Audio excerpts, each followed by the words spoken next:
Hello, and welcome to the wonderful world of live action roleplay. I'm Amanda. I will be your guide. As somebody who works in the geek community pretty consistently, there is a negative stigma attached to LARPing.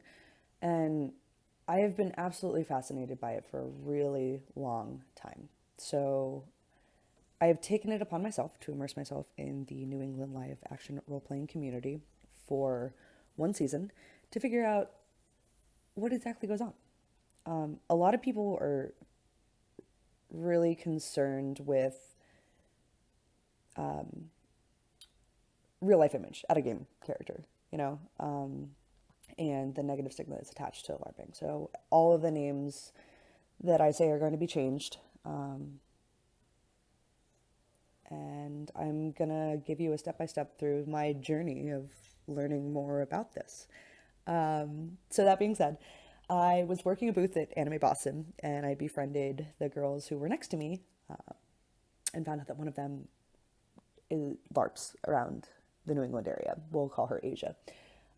Asia, I had been kind of bugging for a while to be like, hey, let's get into this. I want to try this. I want to try this. So yesterday, I spent 4 hours going out to Asia's house and learning the ins and outs of what to expect out of my first weekend.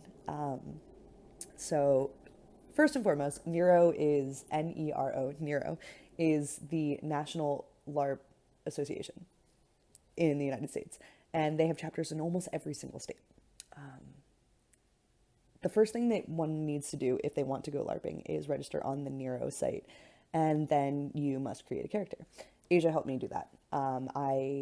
You have a lot of reading material to go through. There's a 140-page rule book. There's different descriptions of the races and what they do and what they get angry about and where they're from and how they look. So I chose to be a Mystic Wood Elf. Templar. Mystic Wood Elves, the reason why I chose this and what stuck out to me in particular was that they're storytellers, which obviously, why would I not be? And they get irrationally angry about people being taken, not irrationally, they get very, very angry about people being taken against their will, or people being charmed where they can't choose to do what they'd like. And I can see myself definitely getting angry about that. So great, I've developed a character. On the site, you're given build points that you delegate out to different certain skills. What do I need for my character? Costume. Asia's all over that. She's a seamstress and an incredible one at that. So we go out to Joanne's Fabrics yesterday. We pick out a brightly colored fabric where she can make a tunic for me. With my personal character, I also am required to have horns and elf ears on it. I've got Etsy. We're good to go. What else do you need? You need character development. So you need to write your character a backstory. So what you're told in writing a character backstory, you have to submit it to the plot masters of that particular chapter that you're going to, so they can include you. And it has to be a very boring life thus far, because you live out your achievements in the live action roleplay. So I have yet to do that, but I'm going to do that. My next was what to expect out of your first weekend. So campsites are rented. There are cabins, and there are give or take 40 people that are there. You have PCs and you have NPCs. PCs are playable characters. I will be a PC in my first coming LARP. NPCs are non-playable characters. NPCs are pretty much just told to do something. They live out monsters, goblins, different things that stand in the way of the plot line to fight. Fascinating thing. If you are a higher level character, it is much harder to level. Shocker, we've all played video games.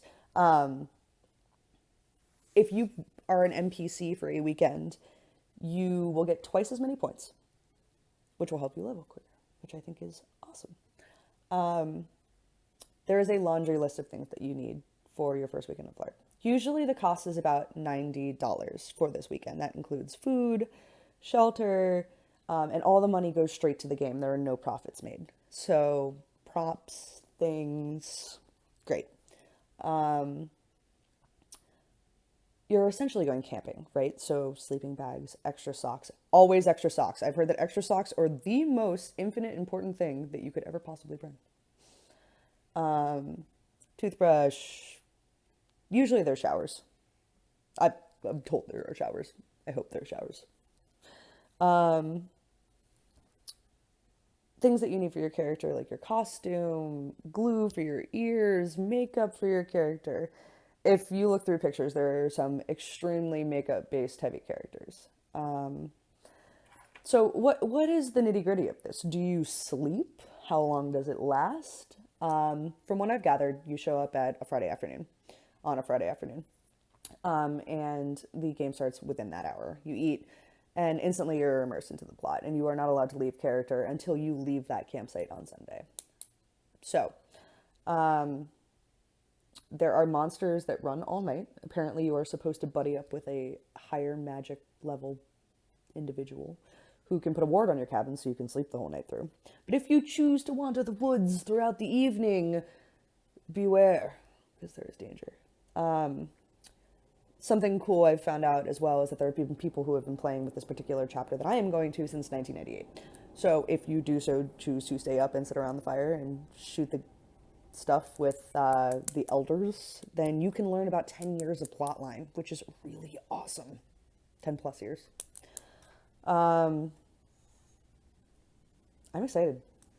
I think that this is going to be fun. Definitely interesting. I'm very curious as to see the different types of people that do this. Like, are there going to be bankers, firemen, students? Who are these people? As somebody who's absolutely fascinated with stereotypes, I just needed to do this. I needed to do this to figure it out. There are a couple pretty serious rules. You cannot hit somebody physically hard. You can't swing. There should be like no harm that comes to a person. You can hit them, like tap them, but you can't like hurt them. No drugs or alcohol, which should be interesting. I heard the reason for this is one, people who are drunk are less likely to know their strength, and two, there are a lot of underage people there, so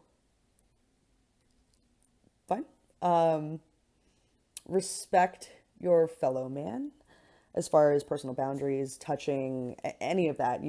I need to ask beforehand, and everything's on an honor system, so don't cheat, or else you will deal with the repercussions. I'm going to keep updating every time I do something that's relating to LARP. I'm going to update another video and keep you guys in the gamut. I'm excited.